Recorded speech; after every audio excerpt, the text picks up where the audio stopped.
ભગવાન શ્રી કૃષ્ણચંદ્ર એમનો નિવાસ, એમનું રાજ્ય ક્યાં હતું? આપણા મલકમાં, દ્વારિકાપુરીમાં.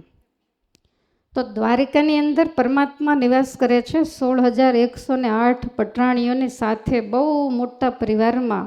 1,61,000 તો જેને દીકરાઓ છે, આટલો મોટો પરિવાર એની સાથે રહે છે. અનેક પ્રકારની રાજ ખટપટો, અનેક અસુરો એ ભગવાન ઉપર જાણે આમ ધ્યાન નિશાન તાકીને જ બેઠા હોય, કારણ કે પરમાત્માની સાથે બધાને વેર બુદ્ધિ હતી.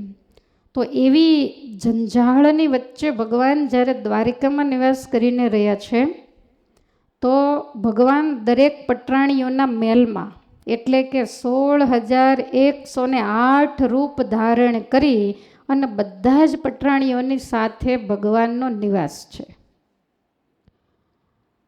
એક વખતનો સમય, રાત્રે ભગવાન રુક્ષ્મણીજીની સાથે હળવી વાતો કરી અને પરમાત્મા પોઢ્યા છે. એમાં સૂતા સૂતા ભગવાન પડખું ફર્યા અને પડખું ફરતા ફરતા ભગવાન બોલ્યા, રાધે રાધે. રુક્ષ્મણી વિચાર કરે કે રાધે કોણ? કાંઈ બોલ્યા નહીં. બીજો દિવસ, ત્રીજો દિવસ, આવું 4-5 વખત રુક્ષ્મણીજીએ સાંભળ્યું. રુક્ષ્મણીજી વિચાર કરે કે 24 કલાક એક દાસીની માફક અમે ઠાકોરજીની સેવામાં હાજર રહીએ છીએ અને સપનામાં નામ બીજાના લે છે. કેમ લાગે તમને? ઉપાધિ થાય કે ન થાય? જબરી થાય. રુક્ષ્મણીજી થોડા ઉદાસ રહેવા માંડ્યા. ભગવાનને તો બધી તન કે જાણે, મન કે જાણે, પણ પરમાત્મા કાંઈ બોલ્યા નહીં. અને જે પોઝિશન રુક્ષ્મણીના મહેલે બની, એ જ પોઝિશન બધી પટરાણીઓને ત્યાં બની. જ્યાં જ્યાં ભગવાન પોઢ્યા હોય, રાત્રે પડખું ફરે એટલે સહેજે ઊંઘમાં રાધે રાધે શબ્દ નીકળી જાય. એટલે રુક્ષ્મણીજી ઉદાસ રહે, સત્યભામા ઉદાસ રહે. પણ સત્યભામા, રુક્ષ્મણીજી બહુ સીધા, અને સત્યભામા તો રૂપિયાવાળાના દીકરી. એના પિતાને સમંતક મણી હતો ને એકના એક જ હતા, બીજું કંઈ ભાઈ વગેરે હતું નહીં. અને આ મણી દાનમાં, આ કન્યા દાનમાં આપેલો, અને રોજ કેટલું કેટલું સોનું આપે. સોનાનો તો પાવર જ કાંઈક જુદો હોય. એટલે સત્યભામાજીએ એક દિવસ રુક્ષ્મણીજીને કીધું કે તમને કાંઈ આમ ભગવાનમાં ફેરફાર થયો હોય એવું લાગે છે? એટલે રુક્ષ્મણીજી કહે છે કે ના ના, પરમાત્મામાં તો શું ફેરફાર થાય? આપણે તો એના સેવક છીએ. અનંત કોટી બ્રહ્માંડો જેના રોમકૂપમાં ઉડે એવા ભગવાન આપણને પતિ તરીકે મળ્યા. આપણે જેવું કોઈ ભાગ્યશાળી નથી. સત્યભામા કહે છે કે એ વાત તો બરોબર છે. બંને ચર્ચા કરે છે ત્યાં બધા જ પટરાણીઓ એક પછી એક ભેગા થઈ ગયા. અને પછી સત્યભામાએ કહ્યું કે આમ તો પહેલાં મેં કાંઈ ખાસ ધ્યાન રાખ્યું નથી, પણ હમણાં એવું બને છે કે રાત્રે પડખું ફરે, ઊંઘમાં બગાસું ખાય તોય રાધે રાધે શબ્દ બોલે છે. તો આવો કાંઈ તમને અનુભવ? બધા એક હારે બોલી ગયા, બધાને અનુભવ છે. પણ આ વસ્તુ કોને કહેવી? કાંઈ વાંધો નહીં. સત્યભામા બહુ હોશિયાર હતા. એક દિવસ માતા રોહિણીજીની પાસે ગયા, કારણ કે દેવકીજીને તો આ બાબતની કાંઈ ખબર હોય નહીં. એ તો મથુરામાં હતા, રોહિણી નંદરાયના વ્રજમાં રહેતા, એટલે એમને ખબર હોય. એટલે રોહિણીજીની પાસે જઈને કહે છે કે માં, તમને જ્યારે સમય હોય ને ત્યારે સહેજ અમને કહેજો ને, અમારે એક વાત પૂછવી છે. રોહિણીજી કહે છે કાંઈ વાંધો નહીં. અને સમય અનુસારે એના મહેલે રોહિણીજીએ બધી પટરાણીઓને બોલાવ્યા, જઈને બેઠા. એટલે રોહિણીજી કહે છે કે બધા એક સાથે ભેગા થઈને આવ્યા છો એટલે વાત કાંઈ નાની તો નહીં જ હોય, અને મારા દીકરાની જ ફરિયાદ હોય, તમારી પાસે બીજું શું હોય? એટલે રુક્ષ્મણી સત્યભામાજી વગેરે કહે છે કે એમાં એક પ્રશ્ન છે. શું? તો કે તમે રાધાને ઓળખો છો? અને રાધા નામ પડ્યું ત્યાં તો રોહિણીજી ઊંડા ઉતરી ગયા કે રાધા સાંભળતા જ વૃંદાવનના વ્રજની યાદ આવી ગઈ, દ્વારિકા વિસરાઈ ગયું. એટલે માં એકદમ સ્થિર થઈ ગયા, એક પણ શબ્દ બોલ્યા નહીં. એટલે પટરાણીઓએ માને ઢંઢોળ્યા કે તમે ઓળખો છો કે નહીં, એટલો જ મારો પ્રશ્ન છે. ત્યારે માં ભાનમાં આવીને કહે છે કે હા, હું રાધાને ખૂબ સારી રીતે ઓળખું છું. અને મને એ પણ ખબર છે કે તમે 16,000 પટરાણીઓ જેને ઘેર સાક્ષાત બિરાજો છો અને છતાંય તમારા કરતાંય વિશેષ પ્રીતિ મારા દીકરા દ્વારિકાના માલિકને રાધાને વિશે છે. એટલે બધા એકદમ ઊંચા નીચા માંડ્યા થાવા. માતા રોહિણી કે ઊંચા નીચા થવાની જરાય જરૂર નથી. રાધાએ જેવા પરમેશ્વરને ઓળખ્યા એવા તમે કોઈએ ઓળખ્યા નથી. અને અત્યારે તમે એમની સાથે કાયદેસર લગ્ન કરીને રહ્યો છો. બાકી રાધા એના આદિ અનાદિના પટરાણી છે. હંમેશા રાધા કૃષ્ણ શબ્દ કાયમને માટે બોલાય. અને રાધા ભાવથી તો આ દુનિયા ભગવાનની ભક્તિ કરે છે. એટલે માતાજીએ ભગવાનનો પક્ષ લીધો. એટલે આ બધાએ શાંતિથી બેઠા અને કહે છે કે માં તો અમને એનો તમે પરિચય કરાવો.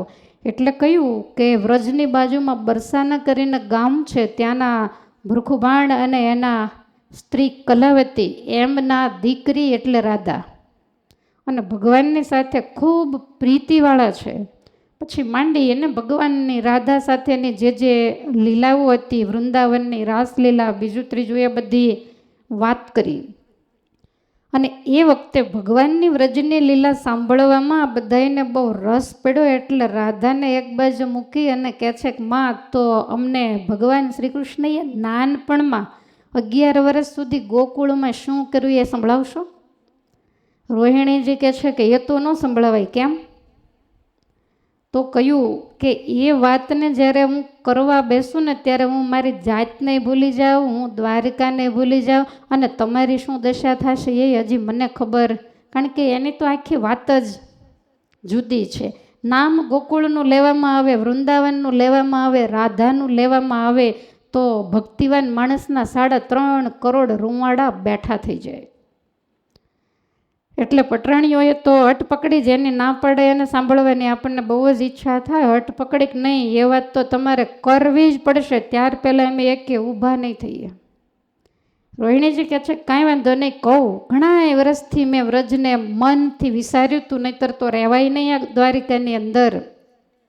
પણ તમારે એક કામ કરવું પડશે કે આ વાતને હું જે વ્રજના તમે બધા સમજો જ છો ને, તો હું જે વ્રજની લીલાઓ સંભળાવું તો એ સાંભળતી વખતે આપણને મને ભાન નહીં રહે, તમને પણ કોઈને શરીરનું ભાન નહીં રહે.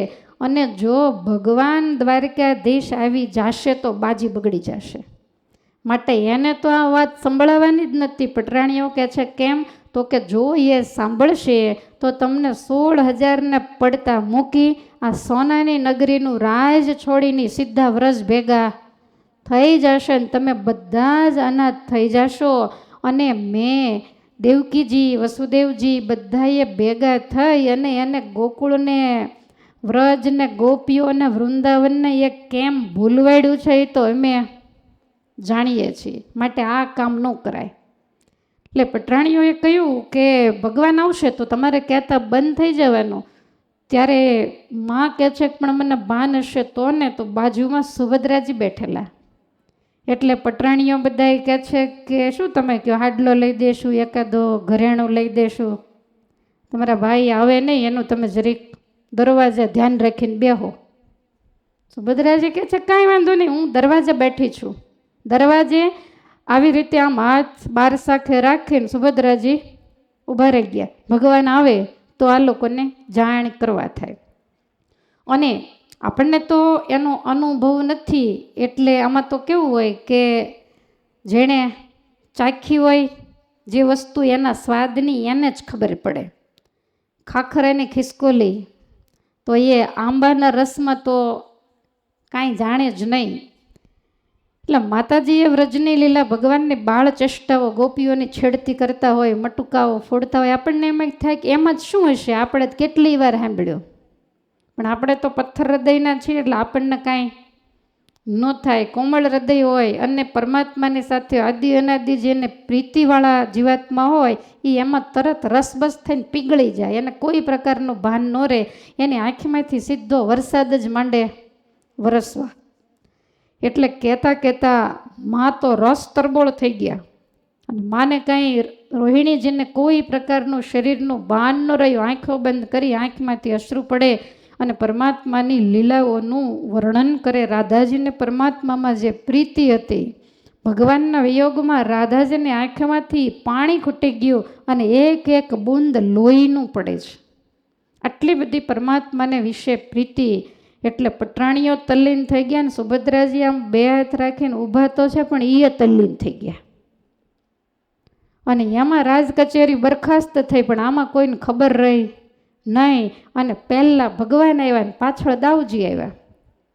એટલે ભગવાન આવ્યા તો એણે દૂરથી સુભદ્રાજીને આમ ઊભેલા જોયા, અવળું ફરીને ઊભેલા પાછળથી જોયા. એટલે વિચાર કર્યો કે સુભદ્રા ક્યારેય આમ માના દરવાજે ઊભી ન હોય. ભગવાન વિચારક બધે આંટો મારીને આવ્યો, પટરાણીઓ કોઈ રાજમહેલમાં છે નહીં. અને સમાચાર મળ્યા દાસ દાસીઓ દ્વારા બધા રોહિણી માના મહેલે છે, એટલે ભગવાન આવ્યા.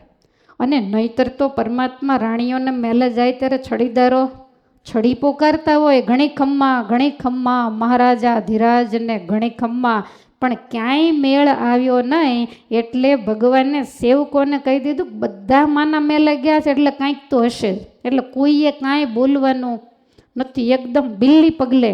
રાજમુકુટે માથે એમનો એમ જ શણગાર પણ ઉતાર્યા નથી.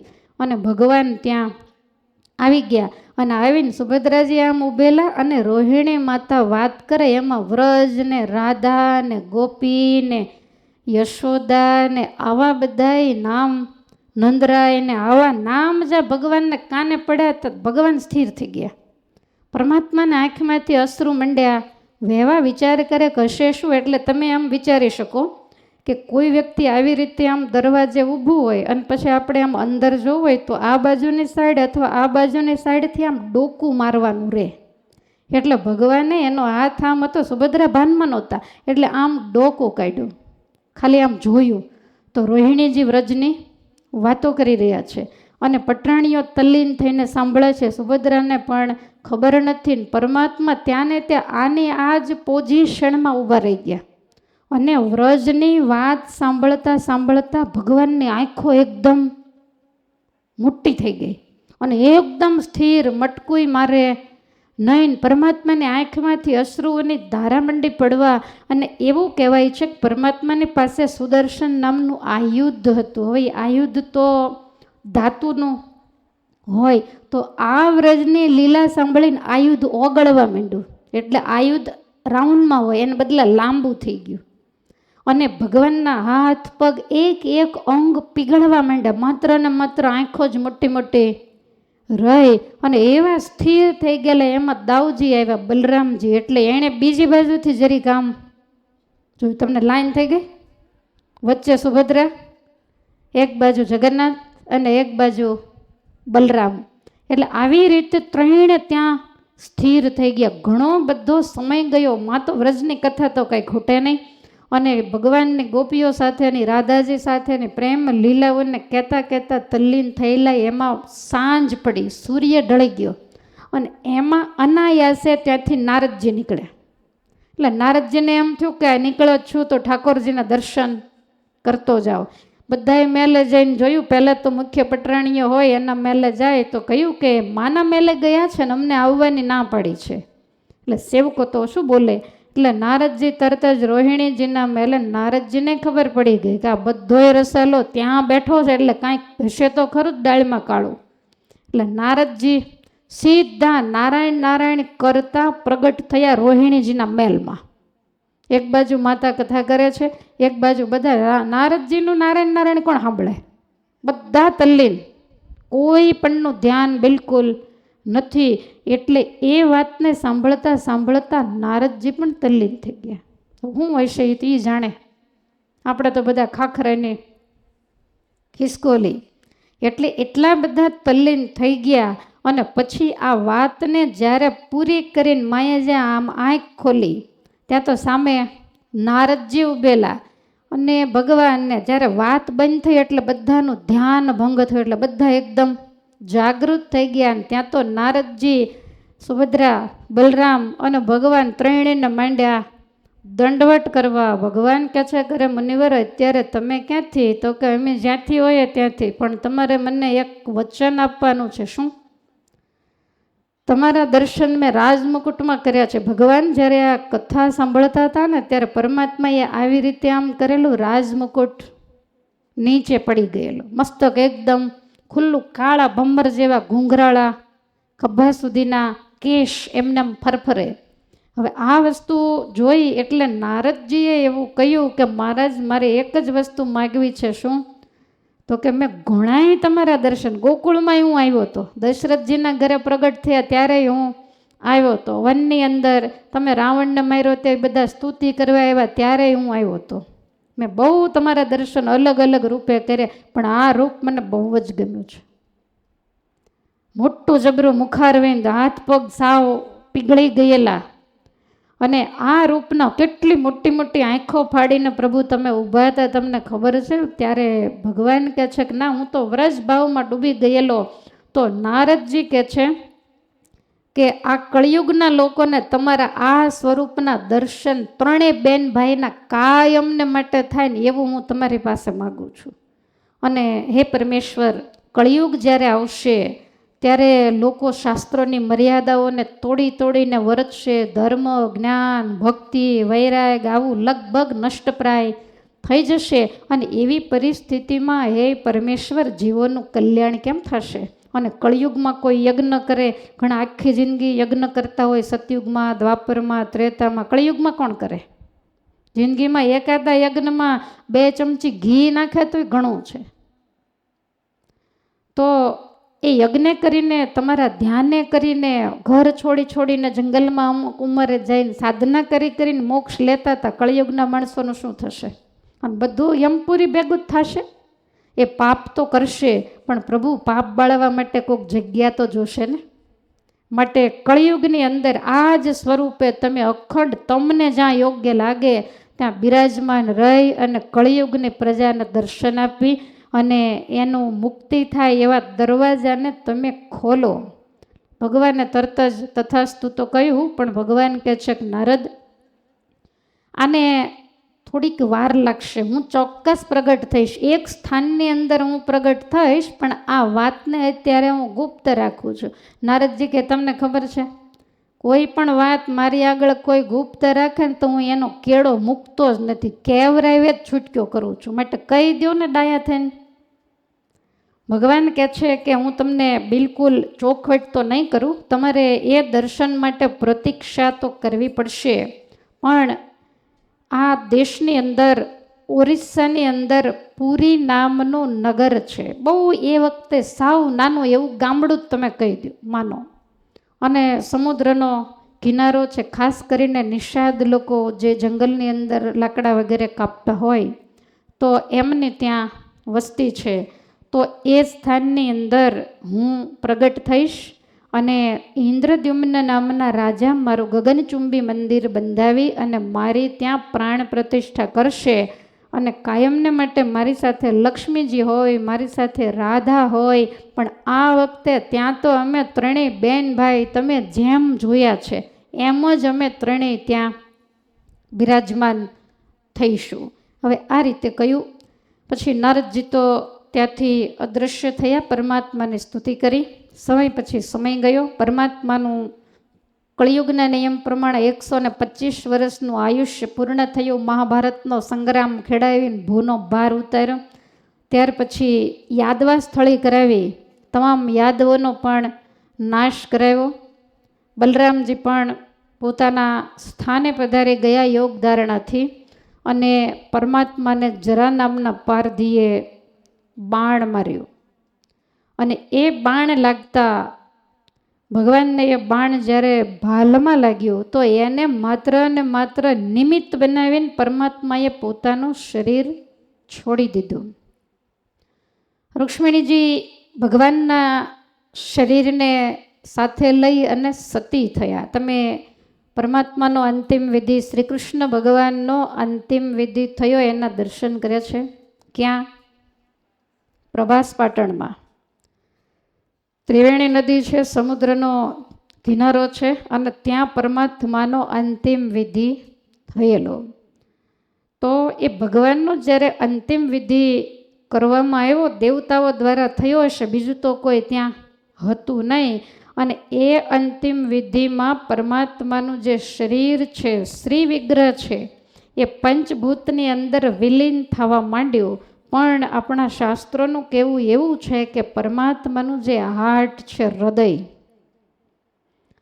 તો એ હૃદય એને હજુ અગ્નિ અંદર લાગ્યો નહોતો ને ત્યાર પહેલાં સમુદ્રમાં ભયંકર બાઢ આવી અને પરમાત્માનું જે શરીર, જે અગ્નિ સંસ્કાર વગેરે થઈ રહ્યો હતો, એ બધું સમુદ્ર ભેગું થઈ ગયું.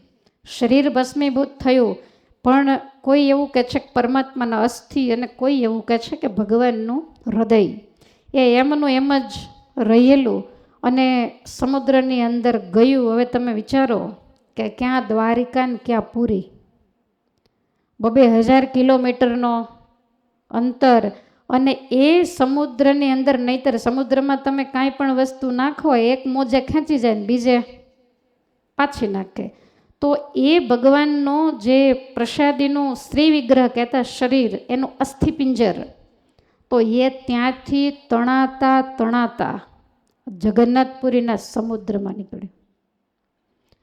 ત્યાર પહેલાં આ સમુદ્રને કિનારે પર્વતી પ્રાંત, આ જે જગન્નાથપુરી વસ્યું, એને મેં સવારે કહ્યું, એને નીલાંચલ પર્વતમાળા કહેવાય. તો આજે પણ તમે જુઓ છો કે કેટલા ગહન જંગલ છે. અંદર માણસ ઊભો હોય તોય દેખાય નહીં, એટલે ત્યાં એ બધા નિષાદ લોકોની વસ્તી, પણ બહુ ભગવાનને વિશે શ્રદ્ધાવાળાને મુમુક્ષુ.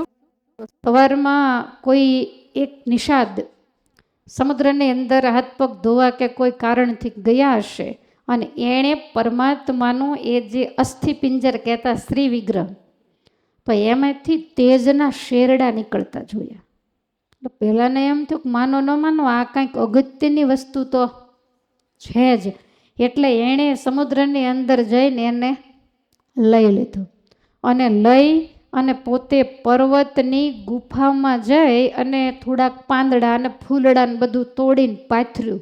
પછી એની ઉપર એ વસ્તુને મૂકી દીધી. આજે પુરીમાં એને બ્રહ્મ પદાર્થ કહેવામાં આવે છે. તો એને ત્યાં મૂકી દીધું અને પછી જંગલમાં જઈ અને બીજા ફૂલ વગેરે તોડી અને ઠાકોરજી ઉપર ચડાવવાનું નક્કી કર્યું કે આ કાંઈક છે, એને ખબર નથી એ ભગવાન છે. એને એમ થયું કે આ કાંઈક એવી અગત્યની વસ્તુ છે. એ પુષ્પ અને પૂજાપો અને બધું લઈને જ્યાં આવ્યો, તો એમાંથી ભગવાન નીલ માધવ રૂપે પ્રગટ થયા. એકદમ શ્યામ સુંદર કાયા, એટલે કે જેવા જગન્નાથ ભગવાન છે એવા જ સ્વરૂપે એ મુખારવિંદના રૂપે એમને ત્યાં દર્શન થયા. એટલે એને ખ્યાલ આવી ગયો કે આ ભગવાન છે. અને પછી તો રોજ પૂજા કરે. એમાં એક વખત બધાય જ્ઞાતિમાં ખબર પડી તો વિશ્વાવસુ કરી અને આ નિષાદોના રાજા હતા. જેમ રામાયણમાં ગુહ રાજા એ નિષાદરાજ કહેવાય, તો એવી રીતે વિશ્વાવસુ હતા. એ પણ ખૂબ જ ધાર્મિક વૃત્તિના હતા. તો એમની પાસે વાત ગઈ અને પછી તો આ લોકો રોજ સવારે એ ઠાકોરજીના શ્રી વિગ્રહની પૂજા કરે, ફૂલ વગેરે ચડાવે, સમુદ્રમાંથી જળ લાવીને ચડાવે ને કાયમને માટે પૂજા કરે ને જેટલા ત્યાં જાય બધાયના હૃદયમાં શાંતિના શેરડા પડે. આ વાતની જાણ સ્વર્ગલોકમાં થઈ. એટલે દેવતાઓ પણ દર્શન કરવા માટે આવે અને ત્યાં આવીને દર્શન કરે તો દેવતાઓને ખસવાનું મન ન થાય એવું સરસ ભગવાનનું મુખારવિંદ વગેરેના દર્શન થાય. ભગવાન એ સ્વરૂપે કહેતા નીલ માધવ સ્વરૂપે એ અસ્થિપિંજરમાંથી પ્રગટ થયા. અને એ પરમેશ્વરના દર્શન કરવા માટે ગાંધર્વો અપ્સરાઓ આવે તો દર્શન કરીને ત્યાં થઈ થઈકાર કરીને નૃત્ય કરે. ગાંધર્વો ગાન ગાય, ઋષિમુનિઓ વગેરેના વેદની ઋચાઓ ગાતા હોય એવા અવાજ સંભળાય. એટલે આ નિષાદોને તો બહુ પરમાત્માનો મહિમા સમજાયો અને ભાવથી બધાય પૂજા કરે છે. હવે ભગવાન વિચાર કરે કે મેં નારદજીને એવું કીધું છે કળિયુગમાં બધાને દર્શન આય, બધાને ક્યાં દર્શન થાય આ જંગલની અંદર, અને એ જંગલમાં એટલા બધા હિંસક પ્રાણીઓ વગેરે રહેતા હોય તો ત્યાં રહેનારાને ડર ન લાગે, બાકી બીજી કોઈ વ્યક્તિ જઈ શકે નહીં. એટલે પરમાત્માએ વિચાર્યું કે હવે આનો રસ્તો શું કાઢવો. અને એવું કહેવાય છે કે એ વખતે માલવ નામના દેશની અંદર ઇન્દ્રદ્યુમ્ન નામના રાજા રાજ કરે છે. તો એ રાજા ખૂબ ધાર્મિક વૃત્તિવાળા, અને સમજી લો કે જગન્નાથ ભગવાનનું મંદિર બંધાવીને એની પ્રતિષ્ઠા કરવા માટે જ ભગવાને કદાચ એને આ ધરતી ઉપર મોકલ્યા હશે. તો આ ઇન્દ્રદ્યુમ્ન રાજા એક વખત પોતાની રાજસભામાં બેઠેલા, ઘણા બધા બ્રાહ્મણો વગેરે બેઠા છે, તો એને અચાનક પ્રશ્ન કર્યો કે ભગવાન ક્યાં મળે? એટલે આને રાજ સિંહાસને બેઠા બેઠા વિચાર આવે છે, ને આપણને મંદિરમાં બેઠા બેઠા ઘર કે નથી સાંભળતું? જેટલા ને સુરત કે તમારું ઘર યાદ આવતું એ આંગળી ઊંચી કરો, હાલો. કોઈને નહીં. લાઇટ ગઈ તોય નહીં. તમને ખબર જ છે કે 6 તારીખ પહેલાં કાંઈ ટ્રેન આપણને લઈ જવાની નથી. એટલે આપણે ત્યાં ધ્યાન નહીં રાખતા, ભગવાનમાં ધ્યાન રાખવું બહુ જરૂરી છે. અને બીજું કે તમને કહો કે ધક્કા મારીને મોકલ્યા હોય ને તો તમને એવા વિચાર થાય, તમે કેટલી કરગરીને રજા લઈને આવ્યા છો, તો આપણને એવો વિચાર થાય. આજે જ સવારે લગભગ શિલ્પા મને કહેતી હતી કે સત્સંગી જીવનનું રાખવું હતું તો પછી 9 દિવસનું ન રખાય, 5 દિવસનું શું કરવા? કરવી હોય તો કે મને એમ કે જગન્નાથ ચરિત્ર છે એટલે 5 દિવસમાં પૂરું, પણ સત્સંગ જીવન તો દરિયા જેવો ગ્રંથ છે. તો એની જ જન્મભૂમિમાં જ્યારે એને સાંભળવો હોય તો પછી એને ટૂંકમાં શા માટે સાંભળવો? પણ હવે મહારાજની ઈચ્છા એવી હશે. તો રાજાને વિચાર થયો કે ભગવાન ક્યાં મળે? ત્યારે બ્રાહ્મણો કહે છે કે રાજા, કળિયુગની અંદર તો કાંઈ ભગવાન મળે એવું અમને લાગતું નથી. દ્વાપરકલીની સંધિ સમયે તો પરમાત્મા અંતર્ધ્યાન થઈ ગયા, જે યદુવંશની અંદર પ્રગટ થયેલા.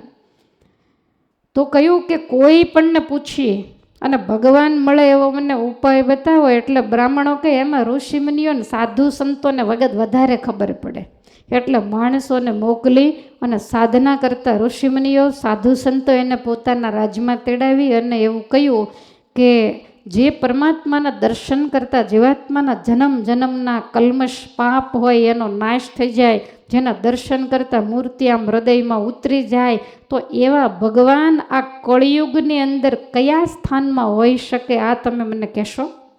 સભામાં સોંપો પડી ગયો. એમાં એક વૃદ્ધ સંત ઊભા થયા ને એણે કીધું કે રાજા, તમે શ્રી ક્ષેત્ર પુરુષોત્તમપુરી જાઓ, ત્યાં સાક્ષાત ભગવાન બિરાજે છે. તમામ બ્રહ્માદિક દેવતાઓ નારાયણના દર્શન કરવા માટે આવે છે, અને પર્વતીય પ્રાંત છે, અને ત્યાં એક બાજુમાં કુંડ છે જેને રોહિણી કુંડ તરીકે ઓળખવામાં આવે છે. અને રાજા, એવો શાસ્ત્રમાં એનો મહિમા છે કે સરોવરની અંદર ભૂલથી પણ કોઈ સ્નાન કરે તો એને ભગવાનની પ્રાપ્તિ થાય.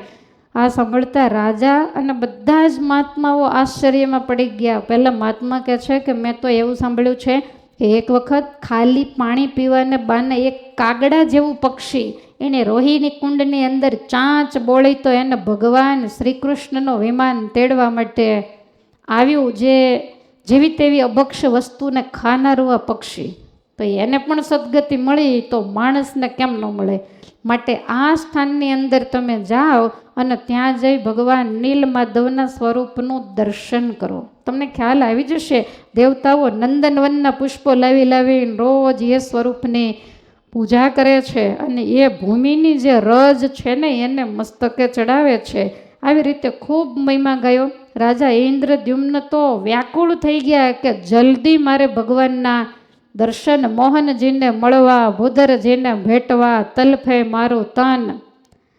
રાત્રે ના આવે નિંદ્રા અને દિવસેનો ભાવે અન્ન. આવી સ્થિતિ ઇન્દ્રદ્યુમ્ન રાજાની થઈ, અને રાજા ભગવાનના વિયોગમાં પ્રાર્થના માંડ્યા કરવા કે હે પરમેશ્વર, આ મનખો મેળવી તમને મેળવવા માટે જો મને દર્શન દ્યો અને તમારી જગ્યા બતાવો તો હા, નહીતર આત્મહત્યા કરીશ, બાકી રસ્તો તમે મને બતાવો ને. આવી રીતે બોલતા રડતા બેભાન થઈ ગયા. બેભાન થયા, બધા પંખો વગેરે નાખે, એમાં એને થોડી નિદ્રા આવી ગઈ. તમે સમજો છો ને?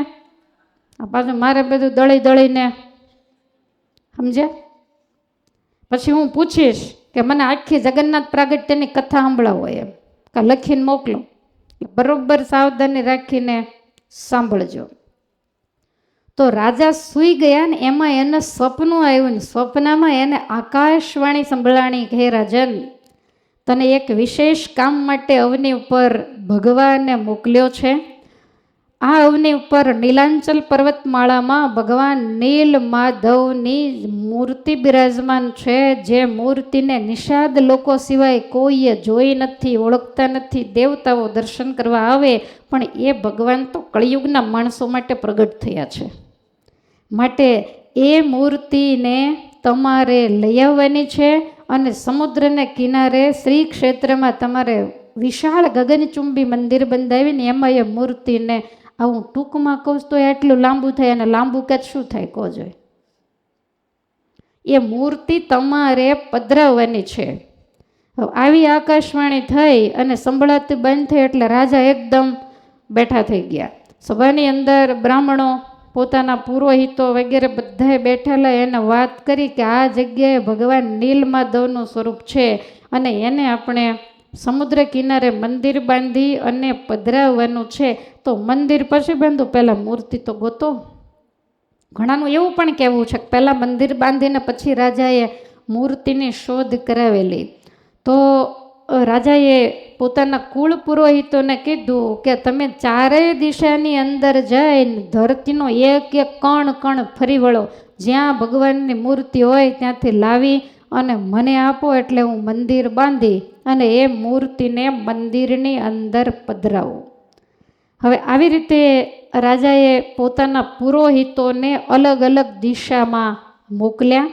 એમાં એક પુરોહિતનું નામ હતું વિદ્યાપતિ, જે ભગવાન શ્રી કૃષ્ણના ખૂબ સારા ઉપાસક હતા. એટલે ભગવાનનું સ્મરણ કરી અને એ આ બાજુ પૂર્વ દિશા તરફ ચાલતા થયા. ભગવાનને પ્રાર્થના કરે છે કે રાજાનો અઠાગ્રહ છે, એટલે તમે તો ભાવને આધીન છો. એકલવ્ય પોતાના ગુરુ એનું પૂતળું બનાવીને એની સામે વિદ્યા શીખ્યો હોય, તો એના ગુરુ દ્રોણ તો માણસ હતા, તમે તો ભગવાન છો, એની ભક્તિને આધીન છો, માટે કૃપા કરીને રસ્તો આપજો, અને નહીંતર અમે આખી જિંદગી ફરશું ને તોય રાજા અમારો કેડો નહીં મૂકે, ગમે ત્યાંથી શોધી લાવો, માટે મારા ઉપર પણ તમે કાંઈક કૃપા કરજો. આવી રીતે કહેતા કહેતા આ જે વિદ્યાપતિ નામના બ્રાહ્મણ પુરોહિત છે આ નીલાંચલ પર્વતમાળામાં આવ્યા, સમુદ્રને કિનારે આવ્યા. અને ત્યાંથી જે પર્વતમાળા છે ને એમાં જંગલમાં મરણિયા થઈ અને દૂર દૂર માંડ્યા ચાલવા. ભયંકર જંગલ આવ્યું, અનેક વાઘ, સિંહ વગેરેની ત્રાડો પણ સંભળાય. અને એમ કરતાં જંગલમાં, ઘોર જંગલમાં જ્યાં વચ્ચે પહોંચ્યા ત્યાં તો ગાંધર્વો ગાન કરતા હોય, કોઈ વેદની ઋચાઓ બોલાતી હોય, એવો અવાજ, સંગીતના સૂર એને કાને પડ્યા. એટલે એ કઈ દિશામાંથી આવે છે જાણીને એ બાજુ ચાલતા થયા. અને ચાલતા ચાલતા અતિ ઘાટી જાડી આવી, તો ત્યાં એણે જોયું તો એક મોટો સિંહ સામેથી ચાલો આવે અને આમ જ્યાં પંજો ઊંચો કર્યો. બ્રાહ્મણ એટલે વિદ્યાપતિ ડરી ગયા, ડરીને ત્યાં બેભાન થઈને પડી ગયા. થોડી વારે ભાન તો આવ્યું, પણ સિંહ સામે ને સામે ઊભેલો એટલે પછી તો ઊભા જ ન થઈ શક્યા. લોકોને એવું લાગે કે જાણે મૃત્યુ પામ્યા છે. અને એ જ વખતે થોડે દૂર ઘણી બધી નિષાદ કન્યાઓ ઊભેલી, અને એમાં જે આ નિષાદ રાજા વિશ્વાવસુ અને એની રાજકુમારી એ પણ ત્યાં હતી ને, એની નજર ગઈ કે કોઈ વિદ્વાન બ્રાહ્મણ હોય એવું લાગે છે ને બેભાન થઈને પડી ગયો છે. એટલે એણે ત્યાં જઈને પેલો સિંહ ઊભેલો એને માથે હાથ મૂકી અને જંગલમાં આ ભગવાનની મૂર્તિનો ભક્તિનો પ્રતાપ છે, કોઈ વિદ્યા નથી. કારણ કે કાયમ પરમાત્માનું ભજન, સ્મરણ, પૂજન વગેરે ભાવથી કરે છે. અને આ જે રાજકન્યા હતી એનું નામ હતું લલિતા. એણે તરત પોતાની સખી સેવિકા પાસે જળ મંગાવી અને આ જે ભૂદેવ બેભાન થઈ ગયેલા એને થોડુંક પાણી છંટાવ્યું, અને પાણી છાંટતાની સાથે જ આમ ઊંઘમાંથી જાગ્યા હોય એમ બેઠા થયા. પછી થોડું પાણી આપ્યું અને આ લલિતાએ એવું કીધું કે આ જંગલની અંદર એકલું ન રહેવાય, મારી પાછળ પાછળ આવો. એટલે એની પાછળ પાછળ ગયા અને એક બાજુ લઈ જઈને કીધું કે તમે કોણ છો, અને આ વનની અંદર કોઈ માણસ આવે નહીં, દેવતાઓ આવે, ગાંધર્વો આવે, અને અમે બધા નિષાદ લોકો અહીંયા રહેતા હોઈએ, બાકી બીજો કોઈ આવે નહીં. માટે અહીંયા શા માટે આવ્યા? આને તો ઓલો વાઘ જ દેખાય એટલે આમ વારે વારે ધ્રુજા કરે. લલિતાએ એને સાંત્વના આપી અને એ પોતાને ઘેર લઈ ગઈ, પોતાના પિતાની સાથે એને મેળવી આપ્યા. તો એના પિતા એ પણ વિશ્વાવસુ રાજી થયા કે બ્રાહ્મણ અમારે આંગણે આવ્યા, અતિ પવિત્ર, અમારે અહીં કોઈ ભણેલું નથી, બધા એને ઉપદેશ આપે, થોડો સમય અહીંયા રહે, અમારે એનો સમાગમ થાય. એટલે એને ત્યાં ને ત્યાં રાખ્યા, કાયમ કથા વાર્તા થાય. પોતે પંડિત હતા, વિદ્વાન હતા, પણ મનમાં એમ રહ્યા કરે કે હું કાંઈ આ કામ માટે નથી આવ્યો, હું તો ભગવાનને શોધવા માટે આવ્યો છું. હવે એમ કરતાં એવું બન્યું કે આ લલિતા છે ને એ કાયમ આ વિદ્યાપતિ વિપ્રની સેવા કરતી, અને સેવા કરતાં કરતાં એને આ વિપ્રમાં મોહ થયો. પણ વિપ્રને તો નક્કી જ હતું ભગવાન ગોતીને જાવું, અને પરમાત્માની ઈચ્છા એ કરી. અને આ વિદ્યાપતિ એકવાર બીમાર પડ્યા, કેટલાય મહિના ત્યાં જંગલમાં રોકાણા. પછી એમની ખૂબ આ રાજકુમારીએ સેવા કરી, અને ભગવાનની ઈચ્છાએ કરીને વિદ્યાપતિનું મન પણ થોડુંક એ બાજુ ખેંચાયું. અને પછી રાજા જે વિશ્વાવસુ હતા એણે પોતાની રાજકુમારીના વિદ્વાનની સાથે લગ્ન કર્યા.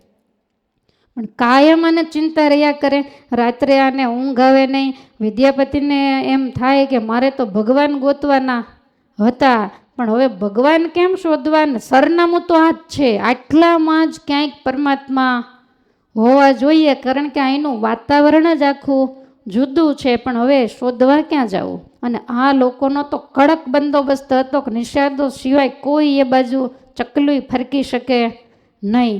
અને એ લોકોને બીક હતી કોકને ખબર પડી જશે તો આ મૂર્તિ લઈ જશે. હવે વહેલા 4 વાગ્યાનો સમય થાય, આને કાંઈ વિદ્યાપતિને ઊંઘ આવે નહીં, એટલે એ જ્યાં ત્યાં આટા ફેરા મારતા હોય. તો એ વખતે 4 વાગે વિશ્વાવસુ જાગી, સ્નાન કરી, જળનું કમંડળું ભરે, થોડાક તુલસીના પાન લે, થોડાક ફૂલ લે, પછી દૂર દૂર જંગલમાં જાય. અને ટાઈમ થાય એટલે વળી પાછા 1-2 કલાકે પાછા આવે. આ રોજનું જોયું. એટલે એક દિવસ લલિતાને પૂછ્યું કે તારા પિતા રોજ ક્યાં જાય છે?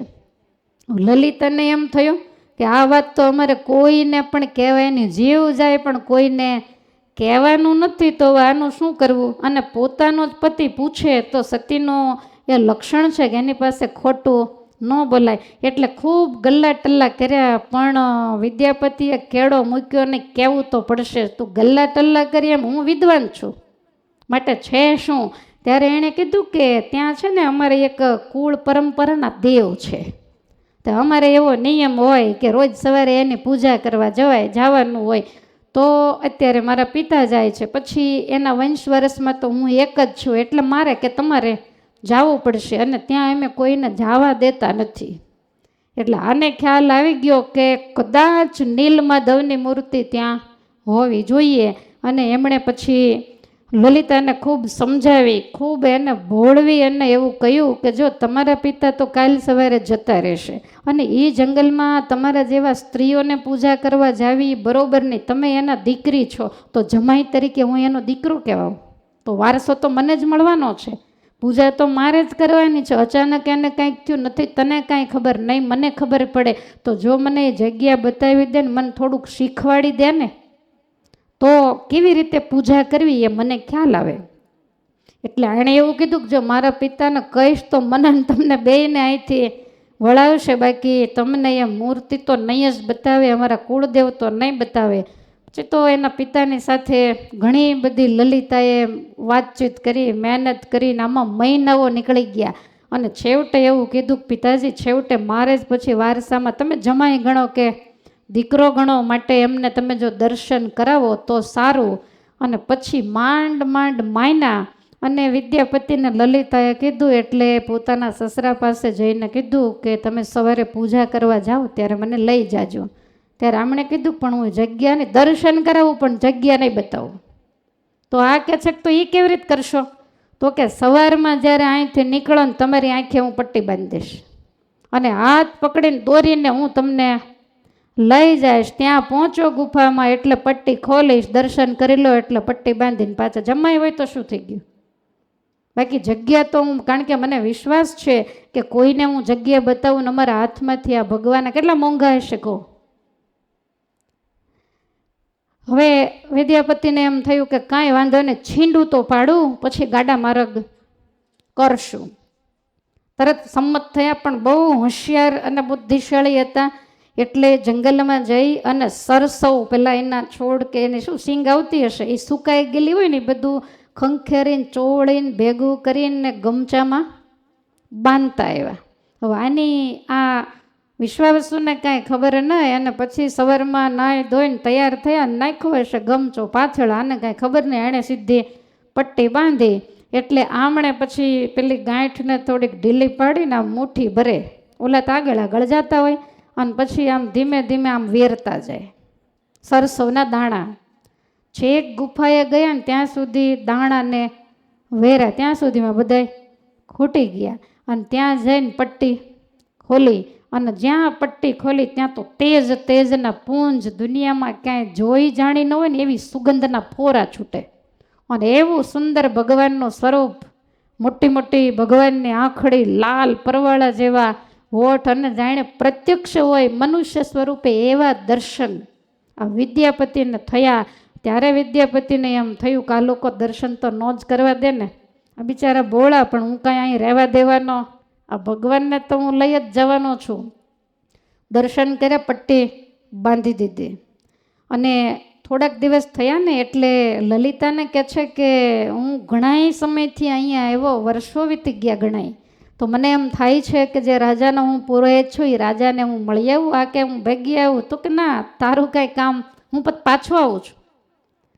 હા કે છે કાંઈ વાંધો નહીં. જઈને ઇન્દ્રદ્યુમ્ન રાજાને કીધું, કેટલી મહેનત કરીને ત્યારે માંડ માંડ મેળ જામ્યો છે, પણ રાજા એ સ્વરૂપને જોયા પછી ત્યાંથી નીકળવાનું મન ન થાય એવું સ્વરૂપ છે. ઇન્દ્રદ્યુમ્ન કે કાંઈ નિશાની રાખી? તો કે રાખીને.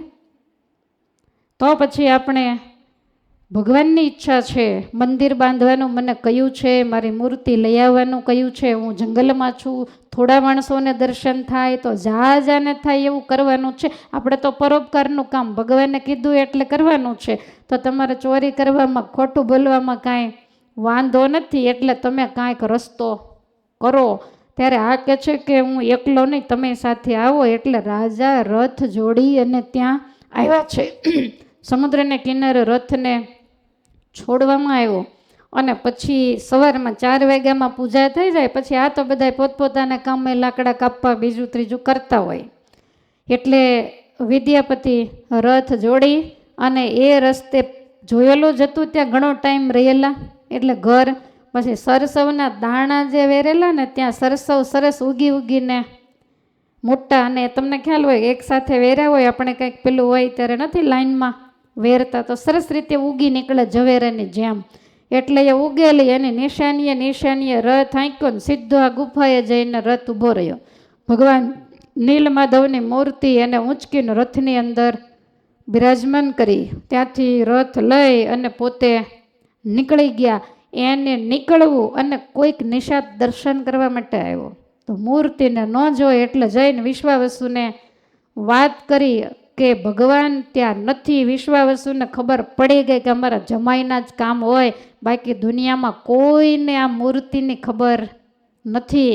અને તરત જ એણે બે હાથ જોડીને ત્યાંથી પ્રાર્થના કરી કે જો સાચા ભાવથી સાચી મારી ભક્તિ હોય અને સાચી જો મારી સેવા હોય તો એ પરમેશ્વર ત્યાંથી એક પણ ડગલું આગળ વધ્યા, મારા આ ભક્તના સોગંદ છે. રથ ત્યાં ચોંટી ગયો. ઘણી આંકવાની મહેનત કરે પણ ત્યાંથી રથ ખસો નહીં. અને છેવટે રાજાએ ખૂબ મહેનત કરી, રથ ત્યાંથી આગળ ચાલ્યો નહીં. રાજા કે હવે જે થાય તે, પણ જઈ અને તમે વિશ્વાવસુને અહીંયા બોલાવી લાવો અને આપણે એની સાથે સમાધાન કરીએ કે મૂર્તિ અમારે મંદિરમાં જ પધરાવવાની છે. એટલે એમને પછી બોલાવી લાવ્યા, અને એ જ્યાં આવ્યા ને રથને અડ્યા એટલે રથ તરત ચાલવા માંડ્યો. પણ વિશ્વાવસુ બહુ રડ્યા કે અમે નિષાદ છીએ, તો અમને કોઈ મંદિરની અંદર સેવા પૂજા કોઈ કરવા દેતું નથી, અને અમે આ શાંતિથી સેવા પૂજા દર્શન વગેરે કરતા, હવે તો તમે વિપ્રોને રાખીને સેવા પૂજા કરાવશો તો અમારું શું? અને એ વખતે ઇન્દ્રદ્યુમ્ન રાજાએ એવું કહ્યું કે મંદિર બંધાવી મૂર્તિ પધરાવું, અને દર વર્ષે એક વખત એવું કહેવાય છે તે દિવસે અષાઢી બીજનો દિવસ હતો, એટલે દર વર્ષે આ જ સમયે જગન્નાથ ભગવાન પુરીની અંદર ફરવા માટે નીકળશે, એમની રથયાત્રા નીકળશે. અને એ વખતે કોઈ પણ નાત જાતના ભેદ વગર બધા જ, અને તમે એને પહેલો ખભો આપજો, પહેલો ધક્કો તમે એને મારજો. આ તમને દર વર્ષે એક વખતની આ છૂટ આપવામાં આવે છે. અને આવું કહ્યું ત્યારે પહેલાં એ મૂર્તિને લઈ જવા દીધી. પણ હવે એ તો બહુ નાનું એવું ભગવાનનું સ્વરૂપ હતું, એટલે ભગવાને ફરીવાર ઇન્દ્રદ્યુમ્નને દર્શન આપીને કીધું કે મંદિરના પાયા તો નાખ ને, નાનો એવું મંદિર ન કરતો, દરિયા કિનારો છે. અને ઇન્દ્રદ્યુમ્ન રાજાએ વિશાળ ગગનચુંબી 200 ફૂટની જેના શિખરની ઊંચાઈ છે, જેની ધજા પૃથ્વીના લેવલથી 225 ફૂટ ઊંચી ફરકી રહી છે, તો આવા મંદિરના પાયા નાખ્યા. અને ત્યાર પછી ભગવાને એને સ્વપ્નમાં દર્શન દઈને કહ્યું કે મેં નારદજીને વરદાન આપ્યું છે દ્વારકાની અંદર, એટલે મારું જે આ સ્વરૂપ છે ને એની અંદર મારું એક ધબકતું હૃદય છે ઓરિજિનલ. તો એ મૂર્તિમાંથી તારે લઈ અને 3 નવી મૂર્તિ સુભદ્રા, હું જગતના નાથ તરીકે, મને જગન્નાથ તરીકે દુનિયા ઓળખશે, સાથે મોટા ભાઈ બલરામજી, આ 3 મૂર્તિ તમે તૈયાર કરાવો. એક જેવા તેવા કાષ્ટમાંથી એ મૂર્તિ નથી બનાવવાની. તમે વહેલા સમુદ્રને કિનારે જાજો, ત્યાં મોટા મોટા કાષ્ટ તણાતા આવતા હશે ને એમાંથી મૂર્તિ બનાવવાની છે. અને આ દુનિયાનો કોઈ સુથાર લુહાર એ મૂર્તિને નહીં બનાવી શકે, એના માટે સાક્ષાત વિશ્વકર્માને બોલાવવા પડશે. આ રીતે ભગવાને કહ્યું. બીજા દિવસે સમુદ્રને કિનારે ગયા, ત્યાં કાષ્ટ હતા, આખું ગામ ભેગું થયું ત્યારે તો કાષ્ટ ઉપડ્યા. એ ઉપાડી અને પોતાના રાજમહેલની અંદર લાવ્યા. હવે મૂર્તિ બનાવવાનું ઘણા બધાને કહ્યું, પણ બધાએ ના પડી કે આ મૂર્તિ અમારાથી ન બને. પરમાત્માની ઈચ્છાથી વિશ્વકર્માજી આવ્યા, અને એ વિશ્વકર્માજીએ મૂર્તિ બનાવવાનું માથે લીધું. એને એક મોટો ઓરડો આપી દીધો. પહેલાં લાકડા હશે એના ટુકડા વગેરે કરવામાં આવ્યા. અને વિશ્વકર્માજીએ એવું કીધું કે આ મૂર્તિ હું રૂમની અંદર બારણું બંધ કરીને બનાવીશ, અને જ્યારે મૂર્તિ તૈયાર થશે ત્યારે હું બારણું ખોલીશ, ત્યાર પહેલાં તારે ખખડાવવાનું નથી. રાજા કહે છે કાંઈ વાંધો નહીં. મૂર્તિ ઘડાતી હોય, ક્યારેક ટચકા સંભળાય, ક્યારેક કંઈક અવાજ થોડો ઘણો સંભળાય. 1 દિવસ 2 દિવસ 5 15 દિવસ, મહિનો 2 મહિના માંડ્યા જાવા. હવે રાજાને તો કાંઈ વાંધો ન આવ્યો, પણ રાણી ગુંડીચાને ચિંતા મંડી થવા કે આને કેટલાય ટાઈમથી આની અંદર પૂર્યા છે ને હવે તો અવાજ આવતો નથી. તો મને લાગે ભૂખ્યા ને તરસ્યા કદાચ ગુજરીએ ગયા હોય. એટલે રાજાને કહે છે કે દરવાજો ખોલો. રાજા કે એમણે ના પાડી છે કે પૂરું થશે ત્યારે હું દરવાજો ખોલીશ, તમારે દરવાજો ખખડાવવો નહીં. પણ રાણીએ કહ્યું કે એ તો કે તમે આમ કાન તો રાખો, કાંઈ અવાજ આવતો નથી, એટલે ખોલવું જ પડે. એટલા તમે ટાઈમથી એણે કાંઈ ખાધું પીધું નથી. બહુ આગ્રહ કર્યો અને કાંઈક ભગવાનની મરજી, એટલે રાજાએ દરવાજો ખખડાવ્યો અને દરવાજો ખોલ્યો. તો દરવાજો ખોલ્યો તો 3 મૂર્તિ હતી. મૂર્તિનું મુખારવિંદનું કામ પૂરું થઈ ગયેલું, પણ હજી ચરણ અને હસ્તકમળ એને ઘડવાના બાકી હતા. દરવાજો ખોલ્યો એટલે વિશ્વકર્મા અદ્રશ્ય. 3 જે મૂર્તિઓ હતી એને હાથ ને ચરણ નહીં, મુખારવિંદ ખૂબ રૂડા રૂપાળા. એટલે રાજાને ખૂબ જ ચિંતા થઈ. રાજા બહુ રડ્યા, રાણી ઉપર ખીજાયા કે આ કામ તે અધૂરું મુકાયું. ખૂબ પ્રાર્થના કરી. વિશ્વકર્માજી હાજર થયા, એને વિનંતી કરી કે આ શ્રી વિગ્રહ તમે પૂર્ણ કરો. વિશ્વકર્માજીએ ના પાડી કે હવે આમાં કાંઈ ફેરફાર ન થાય. જ્યાં સુધી સૂર્ય ચંદ્ર તપશે ને ત્યાં સુધી આમ નામ જ બેસશે. ગમે એટલી વાર મૂર્તિ આની ફરશે ને ક્યાંય પણ દુનિયાના છેડે જગન્નાથ સુભદ્રા બળદેવ કોઈ પધરાવશે તો આવી જ મૂર્તિ બધે પધરાવવામાં આવશે. હવે આવી રીતે કહ્યું. એટલે રાજાને એમ થયું જેવી ભગવાનની મરજી, અને સરસ મજાનું ગગનચુંબી મંદિર તૈયાર થયું. સમુદ્રનો કિનારો, અને કિનારા ઉપર અત્યારે આપણને થોડુંક સમુદ્રથી દૂર લાગે, કારણ કે 5-5 હજાર વર્ષના વાણા વાઈ ગયેલા એટલે ભગવાનને સમુદ્ર કિનારે રાજાએ પ્રતિષ્ઠિત કરવાનું નક્કી કર્યું અને યોગ્ય મુહૂર્ત જોયું. પ્રાણ પ્રતિષ્ઠા, હવે એમાં કેટલાય 33 કરોડ દેવતાઓ ને બધા આવેલા. તમને ખબર છે ને, આ બાજુ ચાવલ વધારે થાય, ભાત.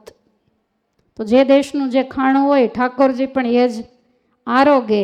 એટલે ભગવાનને બાફેલા ભાતનો પ્રતિષ્ઠિત કરે ત્યારે એને ભોગ તો જમાડવો પડે. તો એ ભોગ એમને જમાડવામાં આવ્યો અને ભગવાનની સામે ભાત જમાડી અને પછી પ્રતિષ્ઠાનો પ્રસાદ બધાને વેચવામાં આવે. એટલે પ્રસાદ વેચે તો આપણને ખબર જ છે કે આપણે લઈએ ને ઢોળીએ, બેય કામ કરીએ. એટલે બધાએ બે દાણા ભાતનો પ્રસાદ લે અને પછી કાંઈક નીચે પણ ઢોળાતો હોય. તેમાં એવું કહેવાય છે કે દેવતાઓ દર્શન કરવા માટે આવેલા. તો શિવજી તો માણસો કાંઈ દેવનો વારો પ્રસાદીમાં આવવા ન દે. એટલે કાંઈ પ્રસાદનો મેળ ન પડ્યો તો આમ પુરીના માર્ગ ઉપર નજર કરી તો ભાતના દાણા પડેલા. શિવજીએ લઈ અને આમ એક દાણો મુખમાં મૂકીને એક બ્રહ્માજીને આપ્યો. બ્રહ્માજી કે હું સૃષ્ટિનો સર્જનહાર છું, ના માણસોના પગમાં પડેલો ભાતી થોડો હું લઉં. શિવજી કે તો કાંઈ નહીં. એ પોતે જમી ગયા. મંદિરની અંદર દર્શન કરવા માટે આવ્યા તો ભગવાન શિવજી હાથ જોડી જોડીને જય જગન્નાથ જય જગન્નાથ કરે. બ્રહ્માજી કે તમે ભોળા ને ભોળા જ રહ્યા, આ કોઈ છે નહીં, શું જય જગન્નાથ કરો. શિવજી કે આટલી મોટી મોટી આંખો વાળા તમને દેખાતા નથી? આ 3 મૂર્તિઓ અહીંયા બિરાજે છે. બ્રહ્માજી કે મને કાંઈ દેખાતું. અને માનવ મેરામણ બધાય જય જગતના નાથના નારા લગાવીને ગગન ગજવે અને બ્રહ્માજીને કાંઈ દેખાય નહીં. પછી બ્રહ્માજીએ દીર્ઘ દ્રષ્ટિ કરીને જોયું તો એને ખ્યાલ આવ્યો કે ભગવાન જગન્નાથના પ્રસાદનો અનાદર થયો. એટલે એને સિંહાસનમાં ભગવાન દેખાણા નથી. અહીંયા બહુ જ પ્રસાદનો એક પણ ભાતનો દાણો હોય તો એનો ખૂબ જ મહિમા છે. અને પછી બ્રહ્માજી કે હવે શું કરવું? શિવજી કે હવે રસ્તામાં જ ગોતી આવો. પછી જોયું કે રસ્તામાં દાણા હશે, લઈ અને મુખમાં મૂક્યા. પછી ભગવાન જગન્નાથજીના એને દર્શન થયા.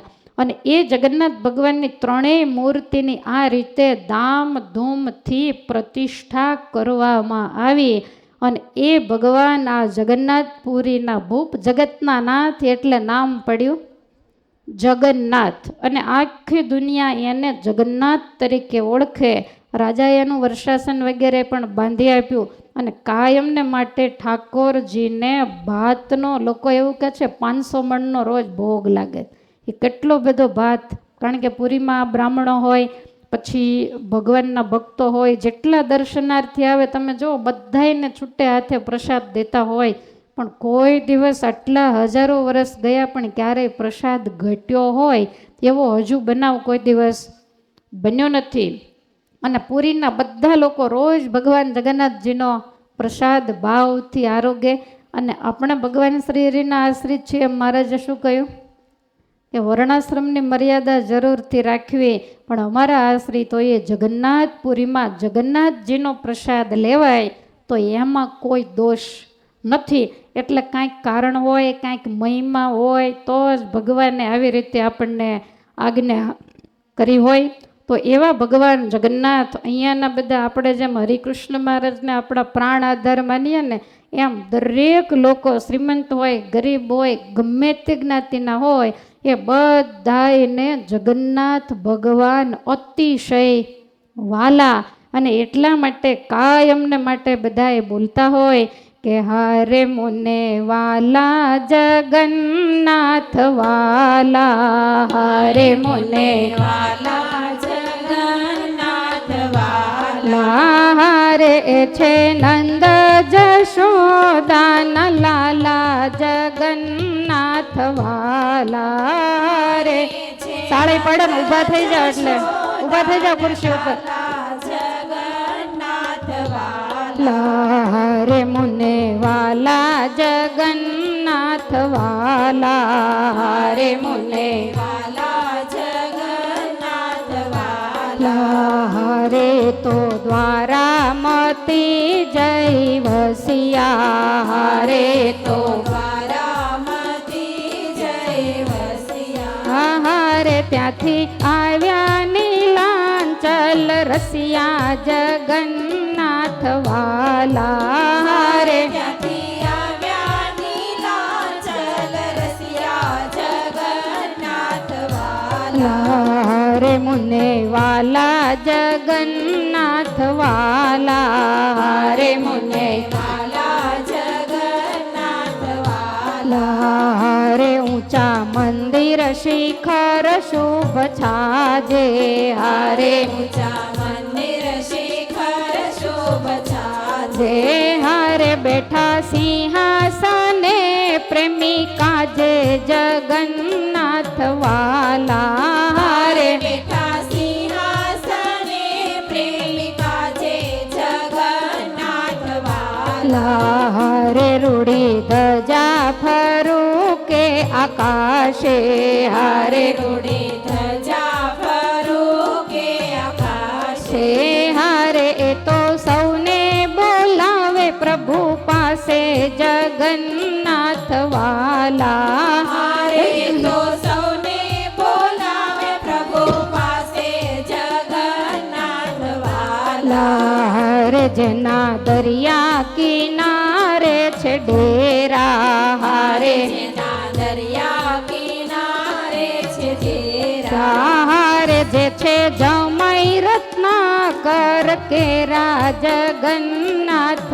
વાલા હારે જે છે જમાઈ રત્નાકર કેરા જગન્નાથ વાલા હારે તો કોટી બ્રહ્માંડના રાજા હારે તો કોટી બ્રહ્માંડના રાજા હારે તો કોટી બ્રહ્માંડના રાજા રે તો કોટી બ્રહ્માંડના રાજા હારે અને ભોજનમાં ભાત ભાવે જાજા જગન્નાથ વાલા હારે ને ભોજનમાં ભાત ભાવે જાજા જગન્નાથ વાલા હારે મુને વાલા જગન્નાથ વાલા હારે મુને વાલા જગન્નાથ વાલા હારે જે છે નંદ જશોદાન લાલા જગન્નાથ વાલા હારે છે ચંદ જશોદાન લાલા જગન્નાથ વાલા હારે બેઠા સમદર કાંઠે શામળિયા હારે બેઠા સમદર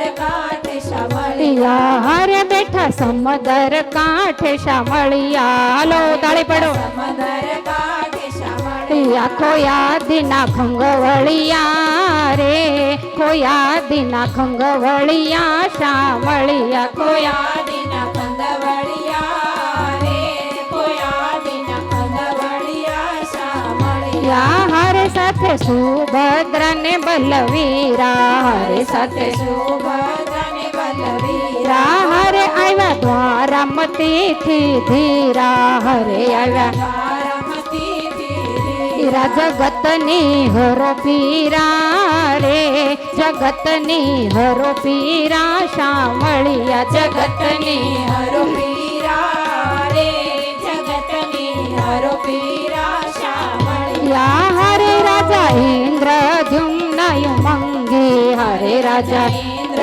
જોમના ઉમંગે હરે તેના હાથે બિરાજાય ભંગી હરે તેને હાથે બિરાજા ભંગી જગન્નાથ બહુરંગી રે જગન્નાથ બહુરંગી શામળિયા જગન્નાથ બહુરંગી રે જગન્નાથ બહુરંગી શામળિયા હરે તમે ભોગયા રોગો ભારી હરે તમે ભોગ આરોગો ભારે હરે તમે પ્રસાદ નર ને નારી હરે તમે પ્રસાદ નરને હરે જોઈને જાય બલિહારી રે જોઈને જાય બલિહારી શામળિયા જોઈને જાય બલિહારી રે જોઈને જાય બલિહારી શામળિયા હરે તમે કળીમાં કલ્યાણકારી હરે તમે કળીમાં કલ્યાણકારી હરે નખ્યા મોહ માયાને મારી હરે નખ્યા મોહમાયાને હરિ જગન્નાથ ભયહારી રે જગન્નાથ ભયહારી શામળિયા જગન્નાથ ભયહારી રે જગન્નાથ ભયહારી શામળિયા સમદર કાંઠે સાંભળ્યા હરે બેઠા સમદર કાંઠે સાંભળ્યા યા ખોયાદીના ખંગવળિયા રે ખોયાદીના ખંગવળિયા સાંભળ્યા ખોયાદીના ખંગવળિયા રે ખોયાદીના ખંગવળિયા સાંભળ્યા જય જય મહારાજા ઓ જય જય મહારાજા ગરીબ નિવાજા સંત સમાજા પદ સેવે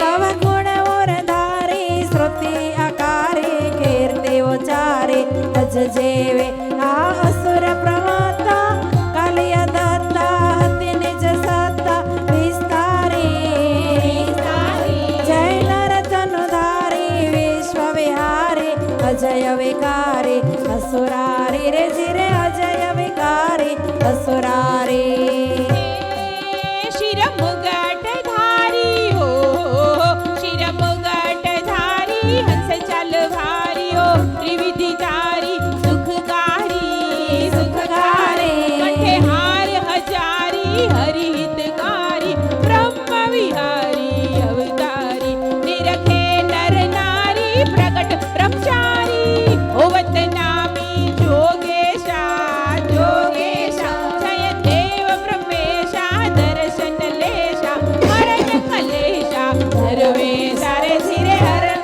કલેશા નરવેશા રે ધીરે હરણ કલેશા નરવેશા બોલો જગન્નાથ ભગવાન કી જય હરે કૃષ્ણ મહા